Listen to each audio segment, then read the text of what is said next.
Julie, quel est votre rapport, vous, à l'alimentation, au poids et aussi au corps, hein, puisque c'est lié, évidemment, ce qu'on mange, vous, parce que vous avez une ligne impeccable, faut le dire, et je n'ai aucun mérite, parce que j'ai très bon appétit. Et quel est votre secret? Non, vous avez une bonne génétique? J'ai une bonne génétique. Alors, j'étais assez ronde dans l'adolescence, ce qui est souvent le cas d'ailleurs. C'est souvent le cas, oui. Voilà. Et j'étais ronde. Vous avez souffert de boulimie, d'anorexie, Oui, c'est ce que vous avez dit dans votre adolescence. Absolument, parce que j'ai commencé comme beaucoup de jeunes filles, je me trouvais trop ronde. Puis j'avais même un médecin généraliste qui m'avait dit, oh là là, faut maigrir, faut maigrir. Bon, avec le recul, j'étais juste ronde comme une ado. Oui, oui, bien sûr. Ce conseil de maigrir était pas le bon, mais bon.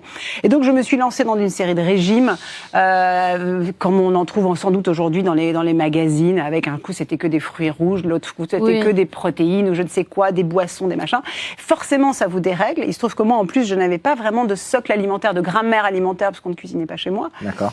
Et donc très vite, je me suis affamée, puis compensée, ou tout d'un coup on fond un plomb et puis on se met à manger 3 paquets de gâteaux.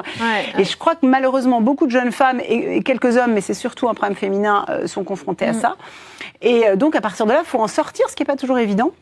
Et finalement, sans m'en rendre compte, je me suis raccrochée à la cuisine pour probablement inscrire cette grammaire alimentaire qui me faisait défaut. Et donc, mais j'ai pas fait le lien sur le moment. Oui. Et donc, je me suis dit, bah tiens, un jour, je me suis dit, je sais pas cuisiner, ce serait quand même bien. J'étais amoureuse du garçon avec qui je vivais, que je sache faire autre chose qu'ouvrir des boîtes et des sachets surgelés. Cuisine, oui. Et donc, j'ai commencé à aller au marché, mais je connaissais rien. J'ai ouvert un livre de cuisine qui était celui de Michel Guérard d'ailleurs, et j'ai dit, oh bah tiens, on peut faire ça, très bien. Et à partir de là, j'ai découvert un monde magique qui m'a fascinée.